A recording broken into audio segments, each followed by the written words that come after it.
Como nós lemos aqui, na minha versão aqui está não mate. Não sei se alguém tem alguma versão diferente, aí pode falar. Não matarás. Não matarás? Mais alguém? Mais alguém? Ninguém? Só essas duas que nós temos hoje? Muito bem. A primeira coisa que nós vamos ver aqui é que, na verdade, esse não é o melhor termo apropriado, não é o termo apropriado para a tradução ideal aqui desse mandamento.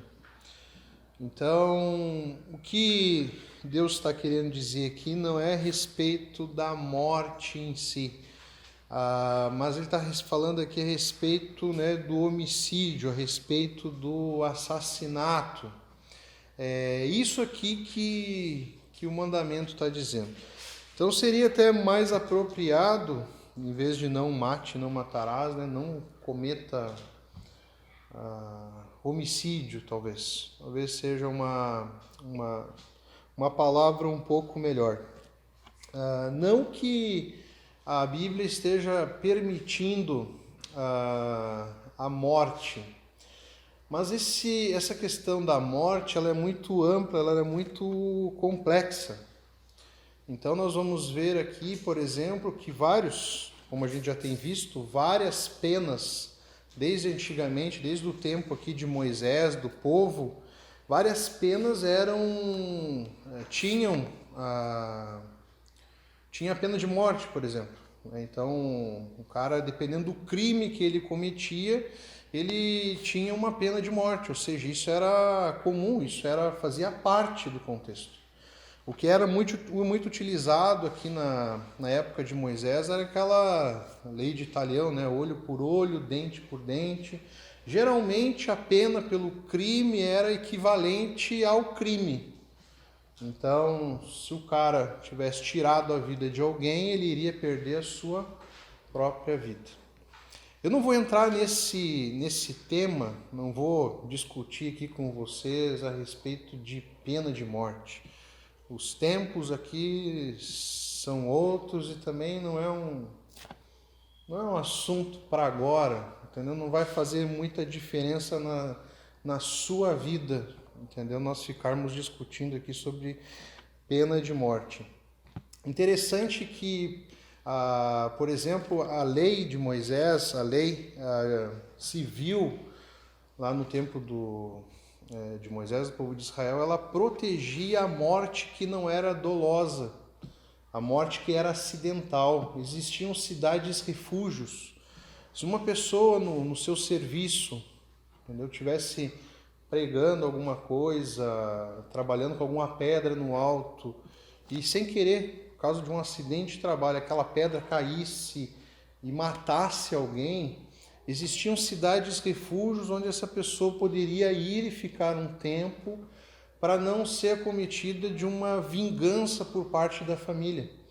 Porque a lei do tempo ali, a lei de Israel, entendia que aquele ali não era um assassinato, não era um homicídio, foi uma fatalidade. Então, para vocês verem que o termo correto realmente é o assassino, o homicídio. Também nós vemos, por exemplo, Deus chamando o povo para a guerra. Também não vou entrar aqui no mérito com relação à morte na guerra.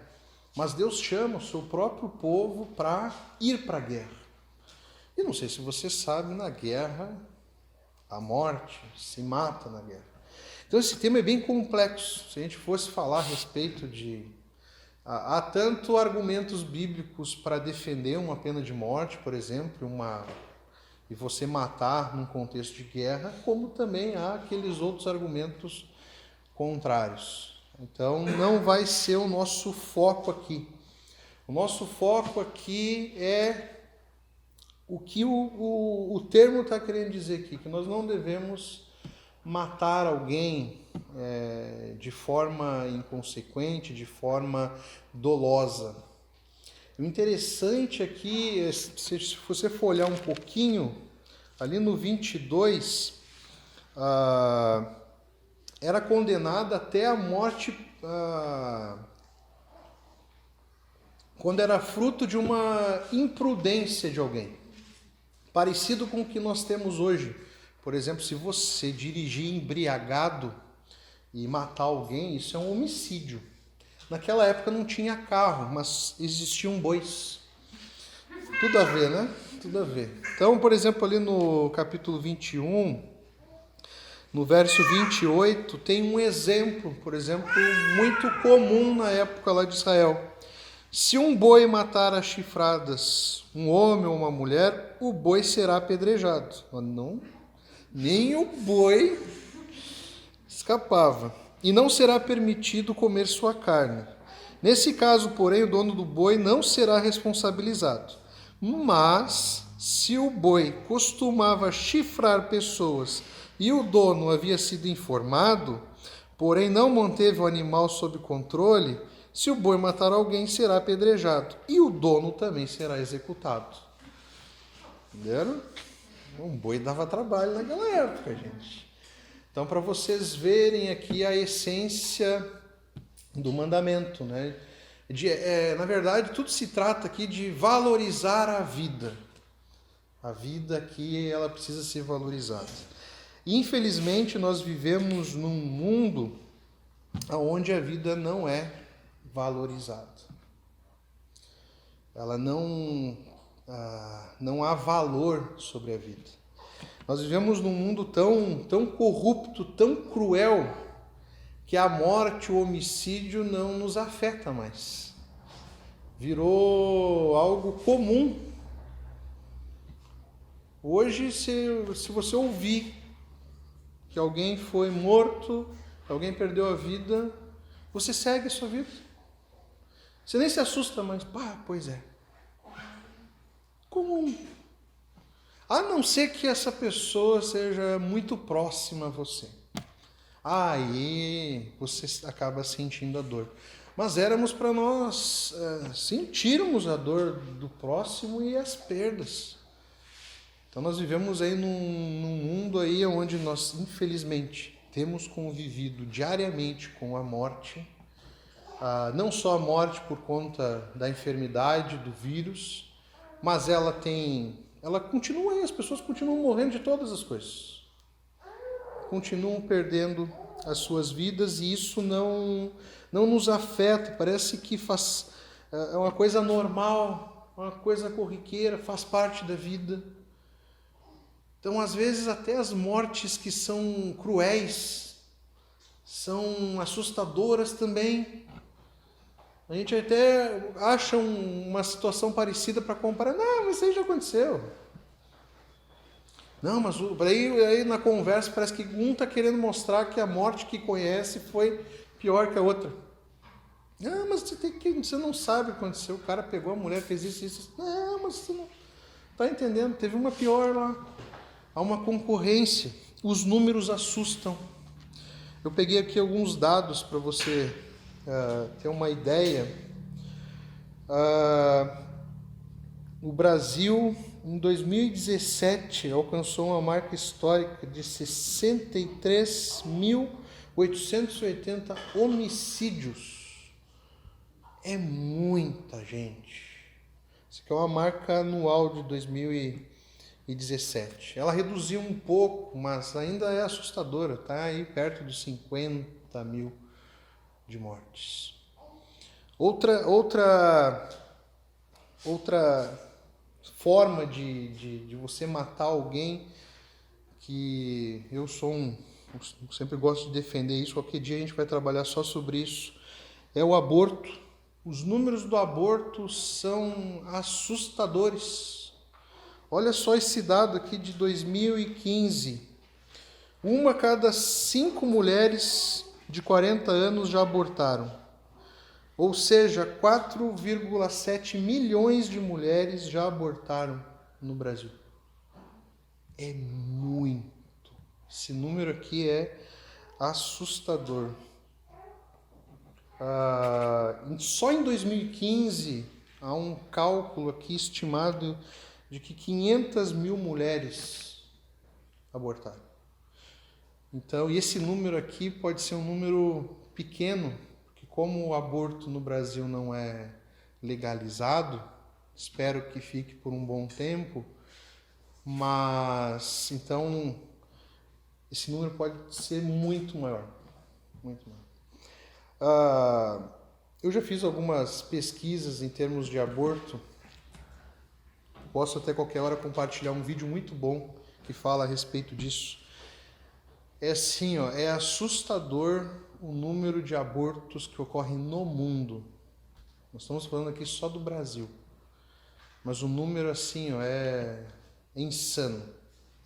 É insano. O suicídio também é uma forma de homicídio contra si próprio. O número também é assustador. 11.736 pessoas em 2015 tiraram a própria vida. Não preciso nem te dizer que o nosso estado é um dos líderes nisso, infelizmente. Então, para vocês verem como que a vida ela tem sido desvalorizada, como a vida tem perdido o seu valor. O 6º mandamento ensina justamente o valor da vida. Devemos viver em paz com todos. E como nós vamos ver mais para frente, inclusive com os nossos inimigos. Você deve estar pensando aí. Bom, eu nunca matei ninguém. Não cometi aborto. Não cometi suicídio. Então, esse mandamento não serve para mim. Pode arriscar aí, pastor, que esse aqui, jamais. Era exatamente esse pensamento dos fariseus na época de Jesus. Eles tratavam esse mandamento aqui como um xizinho ali também. Esse aqui, não me serve. Como eu falei para você, não adianta nós entrarmos aí em assuntos pena de morte, e entrarmos nessas questões de guerra que não vai fazer muito sentido para você. Mas Jesus, ele aprofunda esse mandamento. É um dos mandamentos que ali no Sermão do Monte ele dá mais ênfase. E ele aprofunda e mostra para os fariseus e mostra para nós que nós somos tão homicidas quanto uma pessoa que tirou de fato a vida de alguém. Como nós cometemos assassinatos dia após dia. Como nós descumprimos esse mandamento na nossa vida diária. Mateus 5, 21 a 26, convido você a abrir. Não precisa nem marcar o de Êxodo. Se você esqueceu o que está escrito no Êxodo, eu te lembro. Não mate. Tá? Hoje nós vamos dar uma atenção para o que Jesus fala a respeito desse mandamento.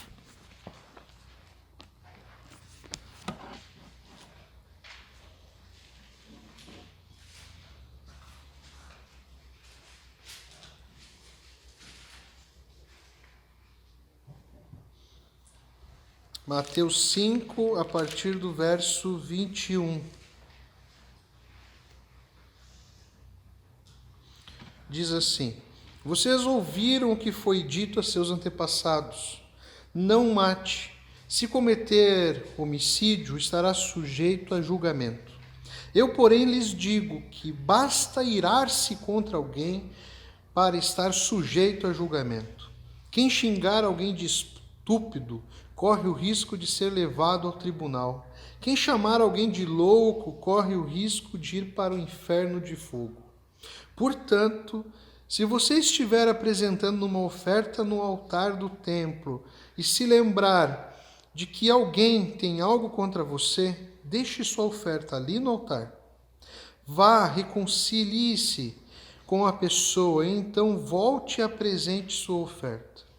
Quando você e seu adversário estiverem a caminho do tribunal, acertem logo suas diferenças.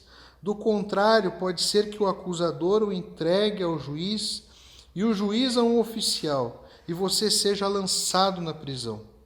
Eu lhe digo a verdade, você não será solto enquanto não tiver pago até o último centavo. Aqui Jesus está falando a respeito do mandamento de Moisés. só que de uma forma profunda. E com certeza, essa aqui, todos nós, em algum momento, nós podemos estar descumprindo no nosso dia a dia.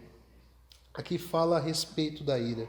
Os fariseus, os escribas, eles acreditavam que o fato de eles nunca terem tirado a vida de alguém, eles eram cumpridores desse mandamento.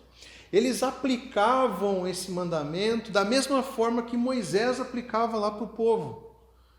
Eles lá para o povo não tinha esse negócio da ira, do ódio, da raiva, de você desejar a morte de alguém. Lá realmente a lei era não mate, não tire a vida de alguém. Agora, Jesus mostra aqui, Jesus quebra o orgulho dos fariseus, porque eles se orgulhavam que esse mandamento eles não haviam quebrado ainda. E Jesus mostra uma versão profunda, Jesus mostra profundamente o que esse mandamento significa para nós. Tem um cara chamado Riley que diz: podemos ser perfeitamente inocentes do que tange a tirar a vida de outrem, e no entanto podemos tornar-nos culpados de transgredir o sexto mandamento. Jesus fala que qualquer um que chamou o seu próximo de tolo já cometeu homicídio. É louco pensar assim, né? É forte pensar assim. Moisés falou do ato, porém Jesus ele fala da intenção do nosso coração. Moisés se concentra só no ato de tirar a vida. Jesus aqui fala sobre o que está no nosso coração. Talvez você já tenha pensado em tirar a vida de alguém. Talvez você já desejou a morte de alguém. Você não chegou no ato, mas o teu coração, se bobear, já até planejou. Em algum momento de raiva, algum momento de ódio, você já desejou a morte de alguém. Daremos conta a Deus não apenas dos nossos atos, nós daremos conta a Deus também das nossas palavras e das nossas intenções. Nós daremos conta a Deus pela forma com que nós tratamos as pessoas, a forma com que nós nos dirigimos às pessoas. Eu te digo, você pode fazer um mal pior, um mal muito grande, dependendo da forma com que você lida com a sua boca. Você não tem noção, eu quero que você saiba que a língua ela tem um poder para matar e levar a ódio incrível. Leia Tiago, lá você vai ter uma noção do que Tiago vai falar a respeito da língua.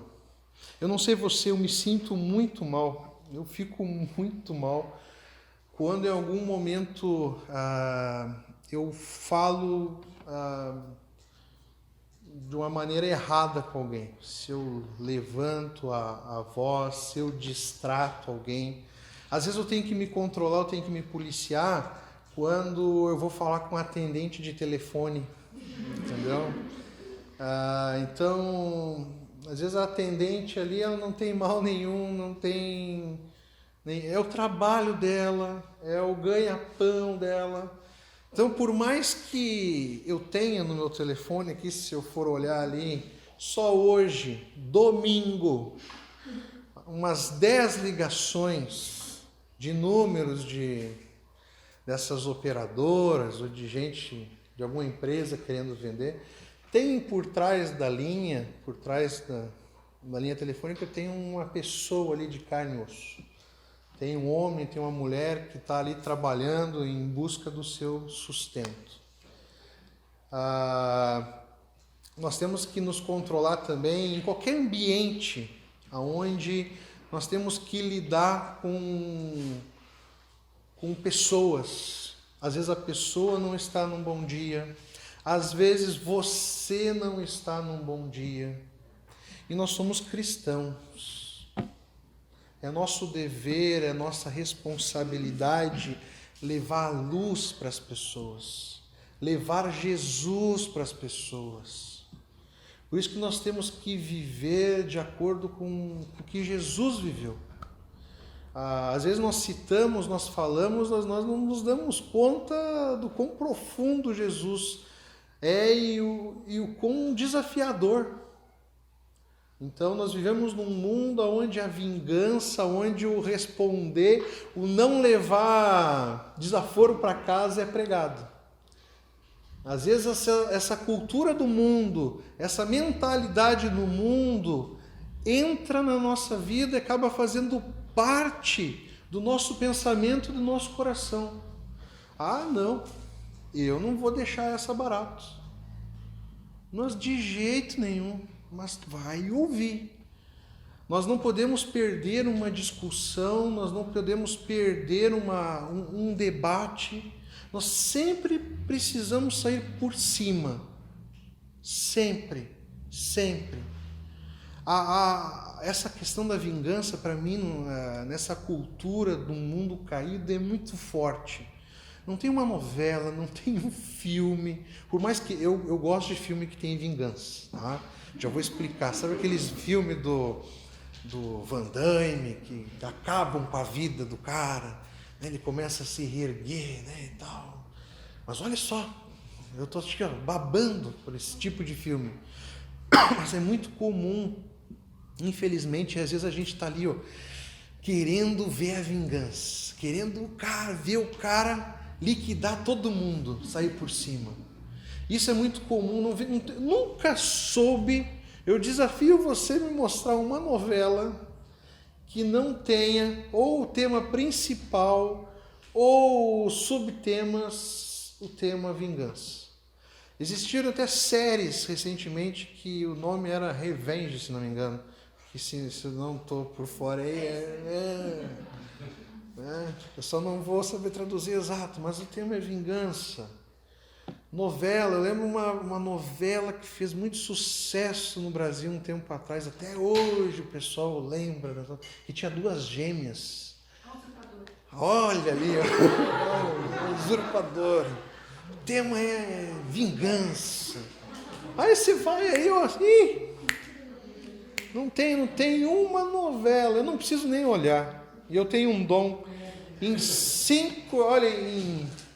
eu ia falar 5 minutos, mas é exagerado. Em um capítulo que eu assisto de uma novela, eu já sei tudo o que aconteceu, o que está acontecendo, o que vai acontecer. Entendeu? E eu sei que tem vingança ali.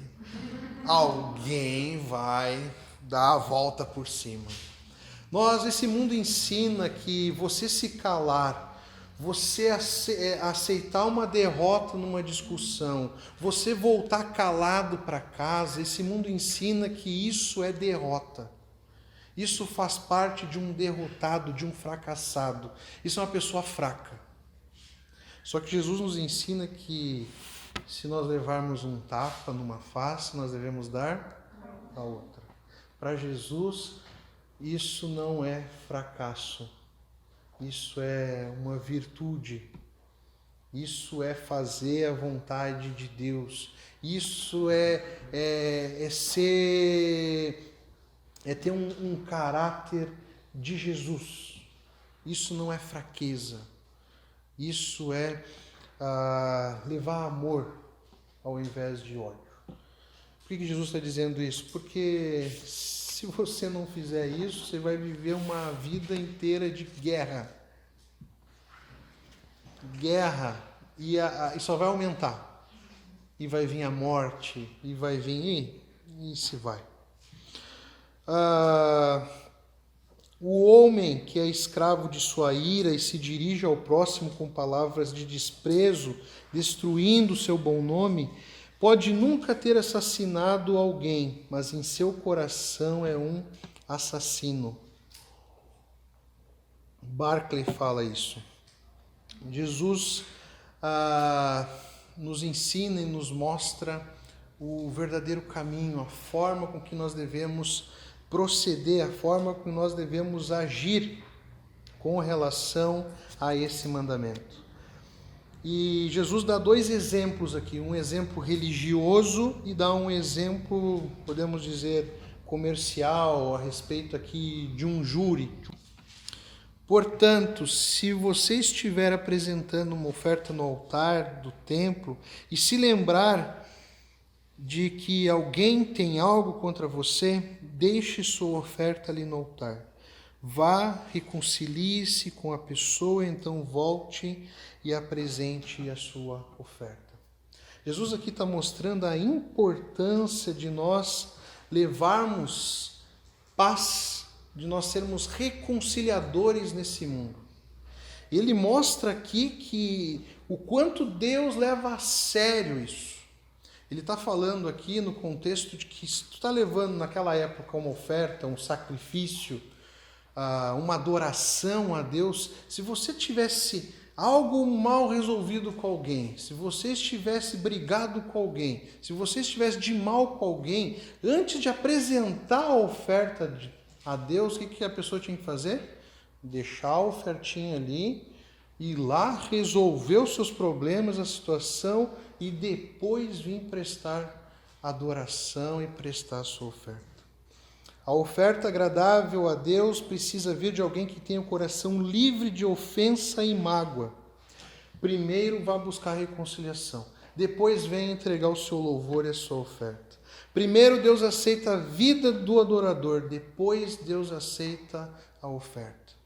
Por isso que nós sempre batemos na tecla de o quão é importante nós vivermos uma vida de adoração a Deus. Eu estava falando para o louvor agora durante a semana, isso aqui, que todos nós, não só o grupo, todos nós fazemos aqui no domingo, de cantar, de entoar um louvor a Deus, deve ser um megafone daquilo que nós vivemos lá fora, que nós vivemos na nossa vida diária.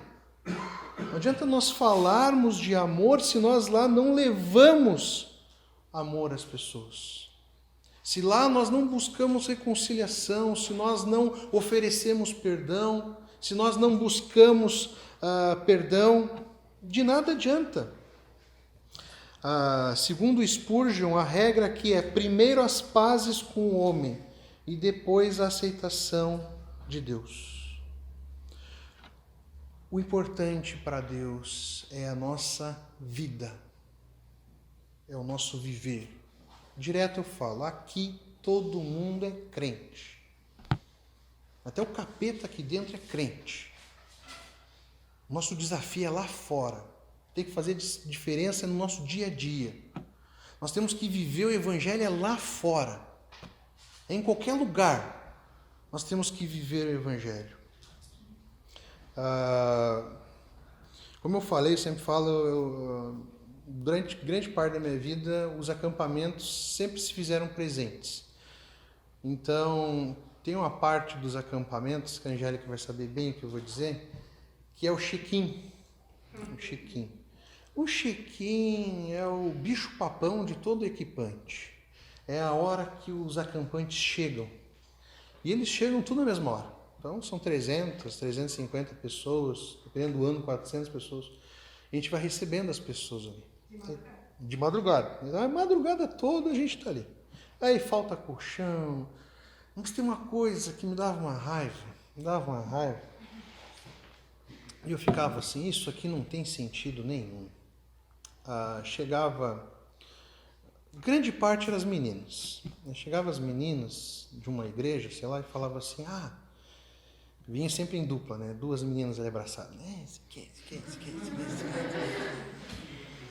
Hein, assim, tem como você nos colocar num quarto, mas que não esteja fulana e ciclana? Aí eu já ficava assim, aí tudo com aquelas camisetas, né, de crente, né? E chegam louvando. Aí tá, vai lá, o pessoal ali, ó, vai lá, arruma aqui. Aí vinha as outras. Hein, tem como você nos colocar longe de outra fulana? E assim, ó. Um dia eu falei, ó, o negócio é o seguinte, pra mim nós pegamos todo mundo e bota tudo junto. E tranca lá dentro e deixa. Mas que morra. Não. Nós fomos chamados para sermos reconciliadores. Nós precisamos levar a reconciliação, nós temos que ser canal de reconciliação. Se tem uma coisa que sempre nós vamos ter na nossa vida é problema de relacionamento. Anota aí. Você não vai passar essa vida sem ter um problema de relacionamento. Seja no trabalho, seja na igreja, seja na família, seja onde for. Você vai ter problemas de relacionamento. Só que o crente tem que ser aquele que resolve, aquele que vai lá e arruma. Não pode ser o cara que cria ilhas. Que nem essas meninas queriam criar ilhas. Uma ilha perfeita, como se elas fossem a bolachinha que fica na entradinha do pacote. Não. Esse mundo, nosso desafio, é um desafio de reconciliar. Você sabe por que tem tanta igreja no mundo, tanta denominação? Não é por questão doutrinária. Existiram sim divisões, igrejas começaram por divergências doutrinárias. Nós não concordamos com a forma que vocês veem, por exemplo, dom de línguas, a forma que vocês veem a salvação, então nós vamos criar um grupo aqui. Beleza. Só que grande parte é por relacionamentos. Não se resolve as questões, não se resolvem os problemas. E é muito bom que quando há um problema, pelo menos se resolva bem. Mas infelizmente não é o que acontece na grande maioria. Vão se criando divisões. E às vezes são criadas divisões dentro da própria igreja. O meu desafio aqui, eu sempre falo, todo mundo sabe que a nossa igreja é uma igreja pequena. Uma igreja pequena. Aqui, ó. Tá todo mundo aqui. Tá todo mundo aqui. Todo mundo aqui. Eu sonho não pelo número, mas pelo crescimento do evangelho nessa cidade. Eu quero que pessoas se convertam. Eu quero que pessoas sejam transformadas. Mas se nós aqui não soubermos viver, as pessoas têm que... a gente precisa crescer e nunca perder os relacionamentos. A gente não pode virar uma igreja de ilhas. Não pode ser uma igreja de ilhas, de diferenças que se dividem. A gente precisa amar uns aos outros. A gente precisa lidar com as nossas diferenças. Não existe pessoa igual. Não existe. Todos nós somos diferentes. Os casados sabem muito bem o que eu estou falando. Olha, eu vivo com uma pessoa no mesmo teto, que eu amo de paixão, mas é totalmente diferente. É outra pessoa. É outra pessoa, literalmente. E eu já pequei esse mandamento aqui lá em casa. Já pequei. Não foi uma vez.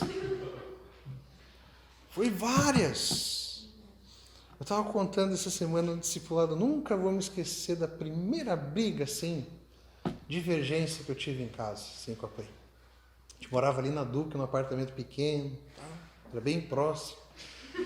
E aí, uma vez, a gente, não se desentendeu. Não se entendeu.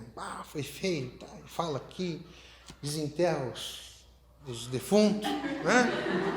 Joga na cara, né? Aquilo tudo que ficou guardado ali, né? Joga na cara e tal. Fiquei tão brabo que eu saí. Fui pro carro. Cheguei no carro, eu botando a chave para ligar. Eu falei assim, mas eu vou para onde? Eu casei. Eu olhava para aquele apartamento pequeno, não tinha muito lugar para ficar lá dentro. Eu fiquei um tempo ali fora. Tem um tempo ali, esperando, resfriar a cabeça, né? Baixar um pouco a poeira, orando. Beleza, eu voltei. Sempre você acha que vai ter razão, né? Mas às vezes você precisa, eu errei aqui também, reconhece teus erros, coloca ali, me perdoa. Porque o casamento precisa ter reconciliação, porque se não houver reconciliação no casamento, você vai ficar aí que nem alguns famosos aí com 18 casamentos. Entendeu? 18, 19, 20. E acham bonito. Entendeu? Querem estar até no livro dos recordes aí, né? Outro exemplo que Deus coloca aqui, que Jesus coloca, é no tribunal. Rapidez em resolver um problema. Rapidez em resolver um litígio. E no verso 25, quando você e seu adversário estiverem em caminho do tribunal, acertem logo suas diferenças. Do contrário, pode ser que o acusador o entregue ao juiz e o juiz ao oficial, e você seja lançado na prisão. Depois, em casa, leia 1 Coríntios 6:1, que Paulo vai falar também a respeito disso, que é uma vergonha para os crentes irem discutir alguma questão na justiça. Isso é vergonhoso para o Evangelho. Os crentes ficarem brigando na justiça. E Jesus está falando aqui, antes de ir para o tribunal, se reconciliem. Resolvam aí as suas diferenças. Porque senão vocês vão estar perante o juiz e vocês vão ter que pagar as penas aqui. Vão pagar até o último centavo, se bobear vai ser preso, dependendo da situação. Mas, de novo, o chamado aqui de Jesus é para uma reconciliação. Nós temos que buscar sempre a reconciliação. O crente deve ser o pacificador. É aquele que traz luz para o negócio. Tanto o perdão quanto a reparação precisam ser feitas com pressa, a fim de que tenhamos paz com Deus e paz com o nosso próximo. A pessoa que se recusa a perdoar seu irmão está destruindo a mesma ponte sobre a qual precisa andar. Wisby fala isso aqui. Que ponte é essa? Jesus é o nosso reconciliador. Aquele que abriu um caminho até Deus através do perdão dos nossos pecados. Infelizmente, nós vivemos muitas vezes, nós queremos entregar uma adoração a Deus, uma adoração de avatar. O que é uma adoração de avatar? É como se aqui dentro você assumisse um personagem e você prestasse uma adoração aqui dentro. Aqui você fosse perfeito. Aqui você busca uma perfeição de um perfil de Instagram. Só que Jesus, ele não quer saber como que você aparenta ser. Jesus quer saber o que realmente você é. Jesus quer uma adoração verdadeira, uma adoração de vida real. E de vida real nós precisamos enfrentar os nossos problemas e as nossas dificuldades. E por muitas vezes isso vai ser difícil. De novo eu volto para o casamento. Quebrar o orgulho. Ninguém gosta de quebrar o orgulho. Ninguém gosta de assumir o erro. Mas isso precisa ser exercitado. Isso precisa ser praticado, isso precisa ser colocado em prática, para que nós possamos ter uma vida real com Deus. Aqui é muito fácil, aqui você pode criar o personagem que você quiser. E como nós temos um cuidado, por exemplo, no Instagram, numa rede social, né? Como a gente tem um cuidado para que a nossa rede social seja linda, seja perfeita. Principalmente no Instagram, veja. No Facebook o pessoal já chutou o balde. No Instagram ali o pessoal tenta ter as fotinhas bonitinhas. Ninguém posta foto no Instagram feia, é muito raro. Só filtro. Esses dias um cara estava vendendo um filtro. Depois eu até ia perguntar para a Angélica, o que significa isso? Vender filtro. A gente se preocupa tanto como as pessoas nos veem, a gente se preocupa como nós estamos aparecendo ali na rede social, como nós estamos aparecendo na igreja, mas esquecemos que Deus nos vê todos os dias. Esquecemos que Deus sim tem uma televisão lá, 4K, 8K, Ele está ali nos acompanhando. Nós prestamos uma adoração a Deus todos os dias com a nossa vida. E adoração a Deus é quando nós estamos escondidos, quando nós estamos no escuro, quando nós estamos no quarto, quando nós estamos sei lá onde. A nossa vida é uma adoração. Como tem sido essa adoração? Jesus fala mais para frente a respeito do amor aos inimigos. Vocês ouviram o que foi dito? Ame o seu próximo e odeie seu inimigo? Mas eu lhes digo, isso era o que era falado. Ame o seu próximo, odeie o seu inimigo. Mas eu lhes digo, amem os seus inimigos e orem por aqueles que os perseguem. Às vezes nós não oramos nem pelo nosso próximo, nem pelo nosso irmão, nem pelos nossos familiares.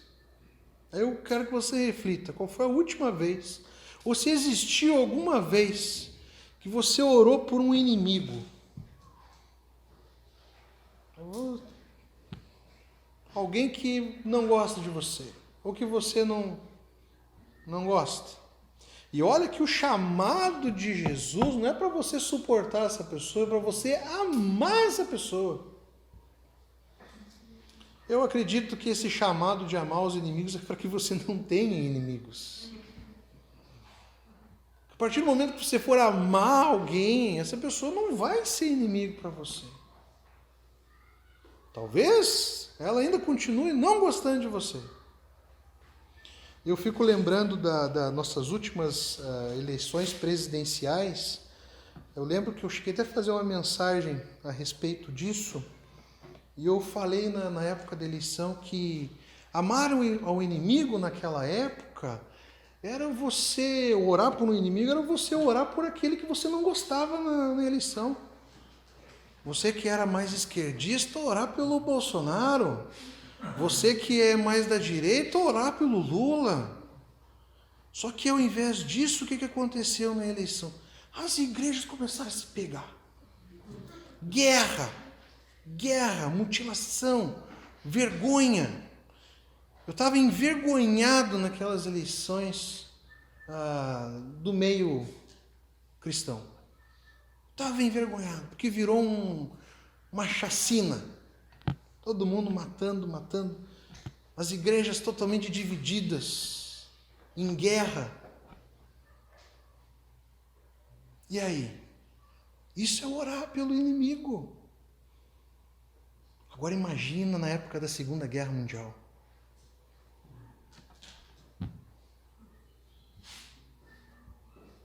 Imagina um Hitler. Você orar pela conversão de Hitler. Forte isso, né? Forte. Mas é o que eu leio aqui, é o que eu vejo.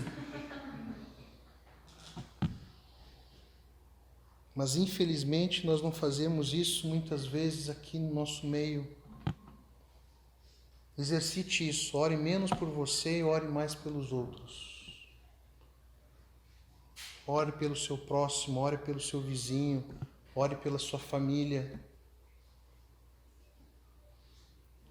O chamado de Jesus foi para que nós venhamos a amar a Deus com todas as nossas forças, com todo o nosso entendimento. E o segundo mandamento não foi amar a nós mesmos, foi amar o próximo como a nós mesmos. Eu te falo outra. Você tem tratado o seu próximo como você gostaria que fosse tratado? Forte isso. Você tem tido paciência com o seu próximo, você tem sido pacífico, você tem sido gentil, você tem sido misericordioso, você tem sido amigável. É assim que eu gosto de ser tratado. Como que você gosta de ser tratado? Trate igual ou melhor. Trate bem as pessoas. A gente tem que fazer diferença aí fora. A gente tem que fazer diferença nesse mundo. Ame os seus inimigos e orem por aqueles que os perseguem, para que vocês venham a ser filhos de seu Pai que está nos céus. A marca de um filho de Deus é aquele que ama os seus inimigos e ora por aqueles que os perseguem. Porque ele faz cair o seu sol sobre os maus e bons e derrama chuva sobre justos e injustos. Se vocês amarem aqueles que os amam, que recompensa vocês terão? Até os publicanos fazem isso. Jesus fala que aqueles que amam os seus próximos não estão fazendo diferença nenhuma. A mesma coisa é eu me gabar de amar minha filha. Eu não posso me gabar de amar minha filha. É minha obrigação como pai. Eu não sou movido por obrigação. Eu amo. Estou com saudade dela. Eu amo aquela gordinha. Mas que diferença vai fazer? Eu amar ela, é minha obrigação amar ela. E se saudarem apenas os seus irmãos, o que estarão fazendo demais? É obrigação nossa, saudar os nossos irmãos, amar os nossos irmãos. Isso aqui tem que ser a coisa mais normal, mais natural do mundo. Isso aqui é natural, tem que ser. Que é fruto da transformação de Jesus nas nossas vidas. Até os pagãos fazem isso. Jesus está falando. Portanto, sejam perfeitos como perfeito é o Pai Celestial de vocês. Eu sei que é desafiador, mas é um chamado de Jesus para nós. É o que Jesus quer que nós façamos. É o alvo, é a meta, é o objetivo. Quem disse que o chamado de Jesus foi fácil?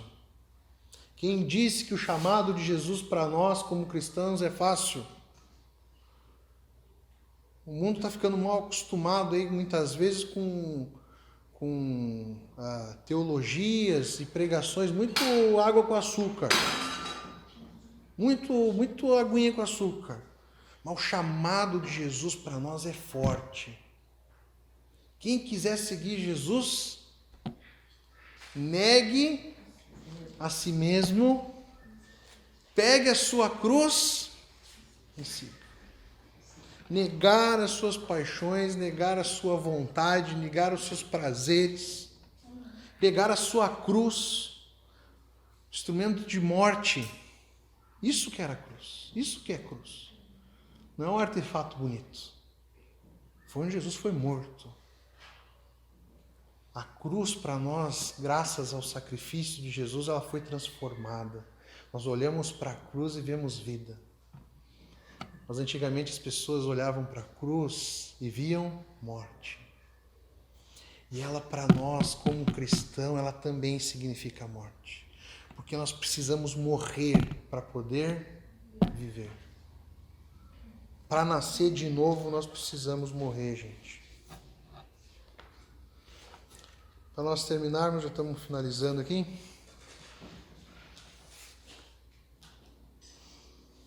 Reconheça que não conseguimos cumprir esse mandamento. Quantas vezes nós já cometemos assassinatos? Quantas vezes nós não ferimos alguém com as nossas palavras e com as nossas atitudes? Quantas vezes nós não matamos inocentes por aí? Quantas vezes? Talvez essa semana, talvez hoje. Precisamos de Cristo que cumpriu todos os mandamentos. Esse é um alento para nós. Precisamos de Jesus Cristo. Um chamado aqui para reconciliação. Se você tem alguma coisa com o teu irmão, vai atrás dele, resolva esse problema antes de adorar a Deus. Antes de prestar adoração a Deus. Antes de prestar sua oferta a Deus. Reconcilie. Busque reconciliação. Eu não sei você, mas quando eu tenho alguma coisa inacabada com alguém, isso não me sai da cabeça. Não consigo nem dormir direito. Fica aqui na cabeça. Aqui. Como se o Espírito Santo estivesse dizendo aqui para mim. Resolve isso, está errado. Resolve isso, está errado. Resolve isso, está errado. Resolve isso, está errado. Antes de nós chegarmos ao tribunal, lembre-se, a reconciliação precede a adoração. Você não conseguirá adorar a Deus com um coração cheio de ódio. Que você possa buscar forças de Deus, que você possa resolver os seus problemas, essas necessidades que você tem, para que você possa estar em perfeita comunhão com Deus. Amém? Geralmente nós fazemos ceia, até já vou dar um recado aqui. Hoje talvez eu iria fazer ceia. Vou deixar a ceia para semana que vem, já está aí anotadinho. Tem uma questão na ceia muito interessante, que antes de nós cearmos, Coríntios nos ensina, Paulo nos ensina ali, de nós fazermos um autoexame, né? Refletirmos, né? Como está a nossa vida, se nós estamos vivendo de acordo, se nós não temos nenhuma dívida com Deus, digamos assim, mas temos algo a reparar na nossa vida. Eu queria que nós fizéssemos isso não antes da ceia, mas aproveitássemos essa semana. De uma semana de reflexão, uma semana de resolvermos aquilo que precisa ser resolvido. Que nós possamos ter um tempo, para ver onde eu preciso levar reconciliação, aonde eu preciso pedir perdão, onde eu preciso perdoar, o que eu preciso consertar. Nós possamos ter essa semana aí de reflexão. Amém? Eu vou terminar aqui com um textinho que eu destaquei daquele livro que eu tenho sempre falado aqui, que eu tenho usado bastante, que é o dos 10 Mandamentos, do De Jong. Você pode estar pensando aí, né? Hoje eu estou saindo aqui com a minha cabeça inchada. E eu falo para vocês aqui, se tem um que está com a cabeça inchada, sou eu. Eu sempre falo, né? Toda série, toda mensagem, eu começo a sofrer antes de vocês. E o meu objetivo é que eu creio nisso, que a palavra de Deus ela precisa fazer sangrar. E eu preciso derramar sangue. E eu creio que o sangue nas nossas vidas precisa ser derramado. Eu não gosto quando uma pessoa vem e me elogia pela mensagem. Não é que eu não gosto, eu gosto, mas eu gosto mais. É muito legal quando a pessoa vem e fala, pô, pastor, que mensagem legal. Mas o que eu gosto mais ainda é quando a pessoa vem e fala assim, nossa, Deus te usou naquela mensagem e a minha vida foi transformada. Essa é a minha alegria maior como pastor. Eu me alegro muito quando eu ouço testemunho, seja onde for, de uma mensagem que transformou uma vida. Eu falo isso até hoje, dia do pastor, né? Essa é a minha maior oração, esse é o meu maior desejo, é o que eu oro.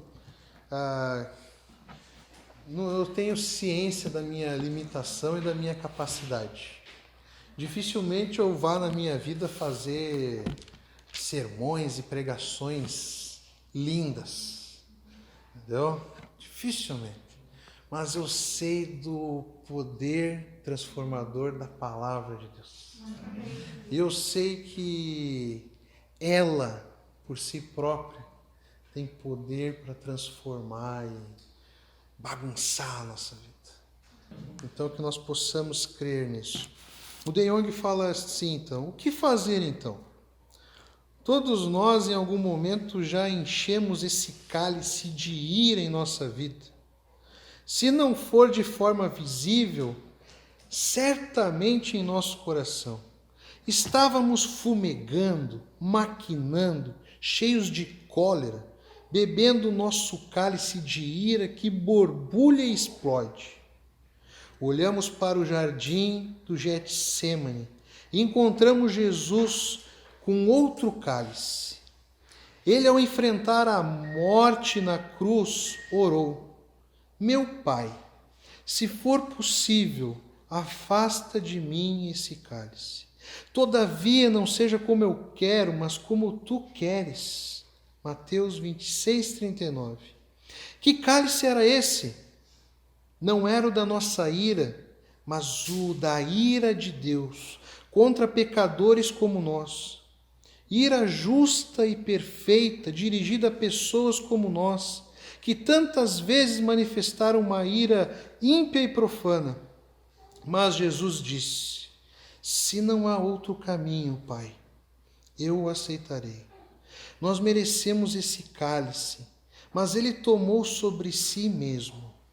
O único que jamais violou algum dos mandamentos ou cometeu assassinato em qualquer grau de intensidade em seu coração foi morto por assassinos furiosos como nós. Todos nós derramamos o cálice da ira uns sobre os outros, mas somente Jesus bebeu daquele cálice em nosso favor. Amém? Vamos orar?